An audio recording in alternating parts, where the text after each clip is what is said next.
চলে আমার চাঁদের গাড়ি,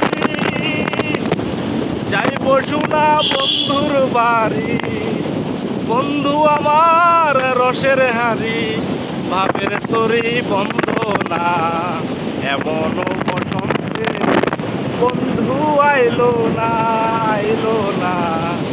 একটু গানও গিয়ে দিলাম, যে 2 লাইন পারি ওই 2 লাইন।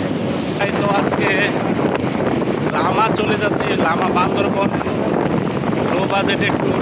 দেখতেই পাচ্ছেন একদম উপরে বসে আছি, হাইদের সাথে অ্যাড হয়ে গেলাম। তো ভিতরে গিয়ে কি থাকে না থাকে সব আপনাদেরকে দেখাবো। এটি হচ্ছে চেকপোস্ট। লামা ঘুরতে যাইতে চাইলে হলে অবশ্যই এই চেকপোস্টে বিবাহিতরা এখানে সকল তথ্য দিয়ে যেতে হবে, এটা সেফটির জন্য। আরেকটা বিষয়, একা আসলেও খারাপ লাগবে না, কারণ অনেক এরকম ট্যুরের ভাই ব্রাদার পাওয়া যায়। তারা দেখুন ওনারাও আসছে ঘুরতে। এই ভাইয়াটা ডান পাশের, উনি চট্টগ্রামের, আর ওই ভাইটা আসছে খুলনা থেকে। আর সামনের ভাইটা স্থানীয় এখানকার। সবাইকে আন্তরিক শুভেচ্ছা অভিনন্দন। তো বন্ধুরা, ছাদে তো অনেক গল্প করলাম, দেখতেই পারলেন। তো আঁকা বাঁকা দুধারে 2 রাস্তার পাশে কত উঁচু উঁচু পাহাড় দেখে মনটা জুড়িয়ে যায়।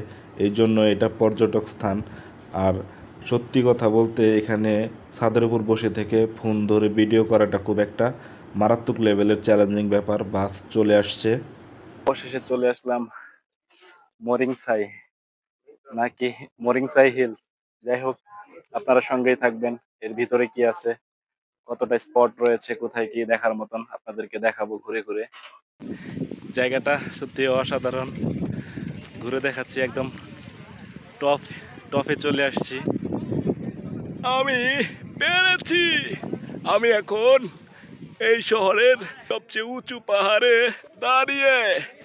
দেখতেই পাচ্ছ বন্ধুরা কত সুন্দর এই দৃশ্যগুলা, সত্যি অসাধারণ। অসাধারণ সব জায়গা তো দেখিয়েছি, এবার দেখুন থাকার ব্যবস্থাটা কেমন। এই নিচ থেকে মাঝখানে এবং উপর পর্যন্ত সুন্দর করে জুম ঘর দেয়া আছে, বা কটেজ যেটাই বলুন না কেন, সত্যি অসাধারণ, অনেক সুন্দর। এখানে এসে ব্যাচেলর বা ফ্যামিলি নিয়ে নিরাপদে থাকতে পারবেন। এখানে এক রাত থাকতে হলে অবশ্যই আপনাকে 3 থেকে 4 হাজার টাকা পে করতে হবে। অবশ্যই আপনারা সমস্ত প্রস্তুতি নিয়ে আসবেন, ঘুরতে ভালো লাগবে। এই জন্যই চট্টগ্রাম পার্বত্য জেলাকে পর্যটক স্থান বলা হয়। সারা বছরই এখানে সিজনাল এবং আনসিজনাল সবসময়ই জায়গাগুলো সত্যি অসাধারণ, দেখার মতন। এখানে না আসলে আসলে বোঝাই যাবে না যে আমি কোথায় আছি। নেটওয়ার্কের বাইরে চলে আসলাম। অসাধারণ প্রাকৃতিক সৌন্দর্য, লীলাভূমি, পার্বত্য চট্টগ্রাম অঞ্চল, জায়গাগুলো সত্যি দেখার মতন। এখানে আসলে বিনোদন নেওয়ার জন্য মন্দ না।